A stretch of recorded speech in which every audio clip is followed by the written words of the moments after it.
The knock came at exactly 8:17 a.m. 3 sharp hits against my front door, loud enough to make the dishes on the counter rattle. I remember the time because I had just glanced at the microwave clock while flipping pancakes for my daughter. "Mommy, don't burn them again," Lily giggled from the table. I smirked. "Excuse me? I only burned them once." She grinned, her tiny fingers covered in purple marker as she colored on a sheet of paper. That was the last normal moment of my life. The knock came again. Harder this time. My stomach twisted. Something about it didn't feel right, too official, too cold. I wiped my hands on a towel and walked to the door. When I opened it, everything changed. 2 police officers stood on my porch. Between them was a woman in a navy blazer holding a clipboard. Her face had no warmth. "No simpesi. Just procedure." "Are you Emily Carter?" she asked. "Yes, what's going on?" She lifted the paper in her hand. "We're from Child Protective Services. We've received a report concerning the safety of your child." My heart dropped so fast it felt like falling off a cliff. "There must be some mistake," I said quickly. "I take care of my daughter. She's safe here." The woman didn't react. "We need to come inside." They stepped past me before I could argue. Lily peeked around the corner, still holding her drawing. "Mommy, who are they?" I rushed to her, pulling her close to my side. "It's okay, baby," I whispered, though my voice trembled. But it wasn't okay. Not even close. The CPS woman scanned the room like she was searching for something to prove me guilty. "Emily Carter," she said flatly, "based on the complaint filed, your child is being placed into temporary protective custody." The words didn't make sense at first. They floated in the air, meaningless.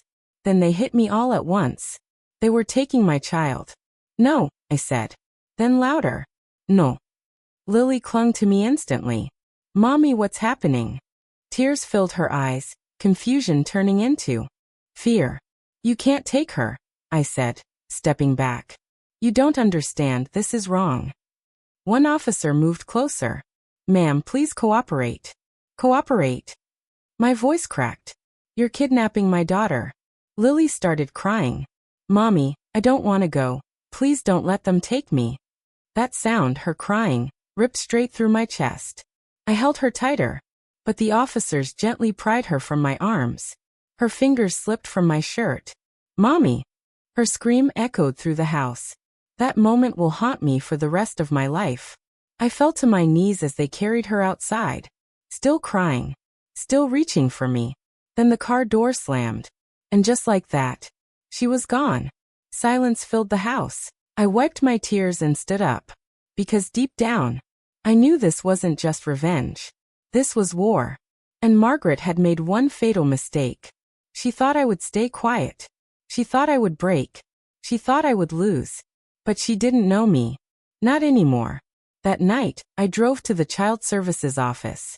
They wouldn't let me see Lily. They wouldn't tell me where she was. Only that an investigation was underway.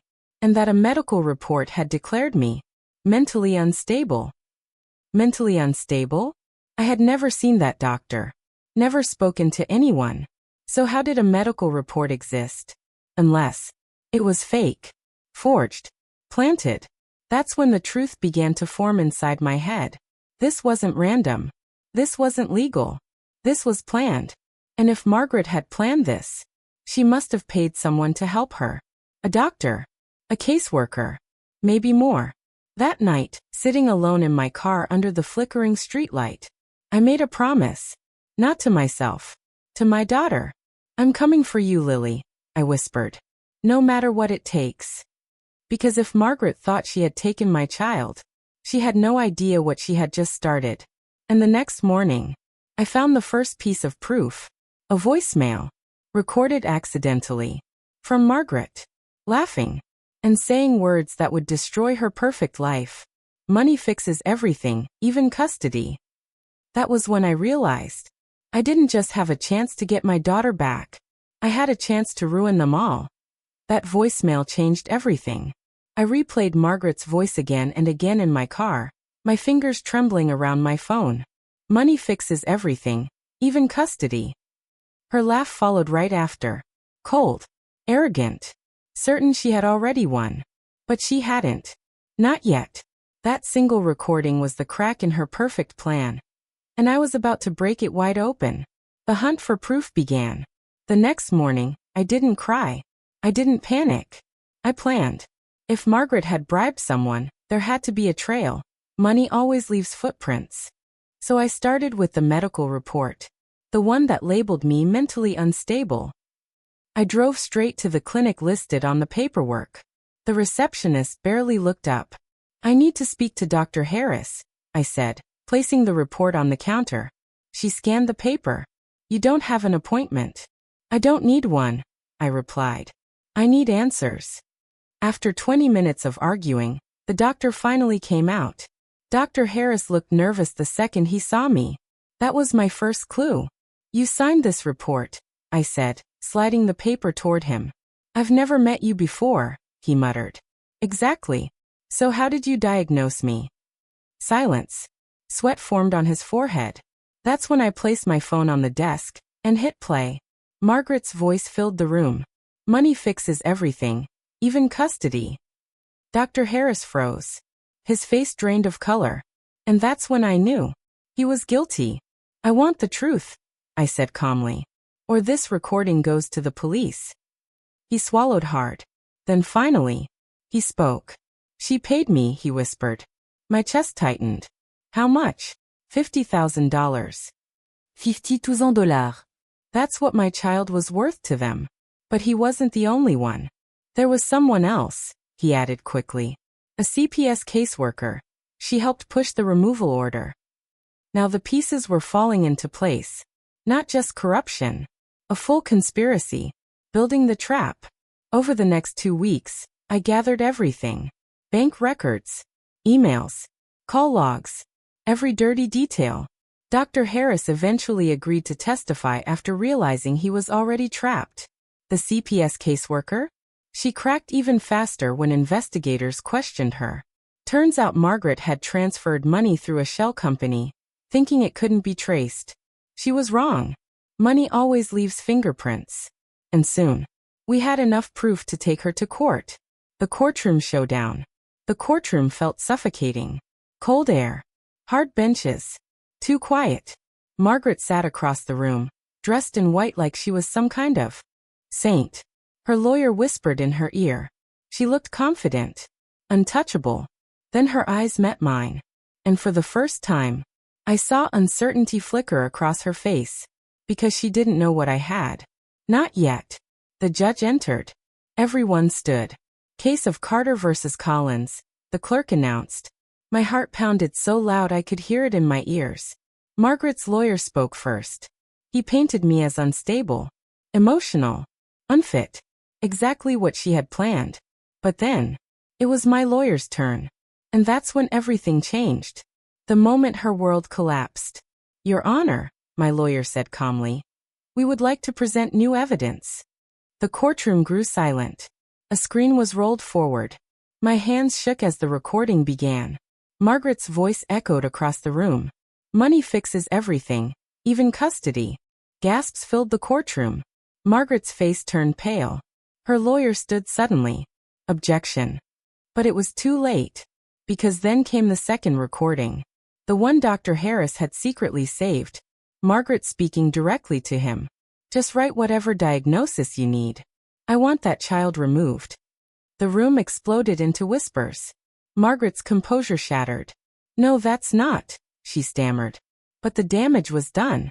And then, Dr. Harris himself walked to the stand. He confessed. Everything. The bribe. The fake report. The setup. Then came the CPS worker. She confessed too. The courtroom fell into stunned silence. Margaret sat frozen. Cornered. Exposed. Destroyed. Justice was finally served. The judge leaned forward, eyes sharp with anger. "What you have done," he said coldly, staring directly at Margaret, "is one of the most disturbing abuses of power this court has seen." Margaret's hands trembled. For the first time in her life, she looked afraid. The judge's gavel struck the desk. "Custody is immediately returned to the mother." My breath caught. Returned. Lily was coming home. But the judge wasn't finished. Criminal charges will be filed against Margaret Collins for bribery, fraud, and conspiracy. Gasps filled the courtroom again. Margaret collapsed into her chair. Her perfect life gone. Her reputation destroyed. Her power finished. All because she underestimated one thing. A mother who refuses to lose her child. The moment I got her back. 2 days later, I stood outside the foster care office. My heart pounded harder than ever before. The door opened. And then, I saw her. Lily. Running toward me. Mommy. I dropped to my knees and caught her in my arms. Tears streamed down my face as I held her tighter than ever before. I missed you so much, she cried into my shoulder. I'm here now, I whispered. And I'm never letting you go again. That moment made every battle worth it. Final revenge, the true ending. Months later, Margaret was sentenced. 3 years in prison. Heavy fines. Public disgrace. Her name dragged through headlines. Her empire crumbled. And me? I didn't celebrate. I didn't gloat. Because my revenge wasn't about destroying her. It was about protecting what mattered most. My daughter. And the night Lily finally slept peacefully in her own bed again, I stood in her doorway, watching her breathe softly. Safe. Home. Where she belonged. And that's when I realized. They thought they had stolen my child. But in the end, I stole everything they had left.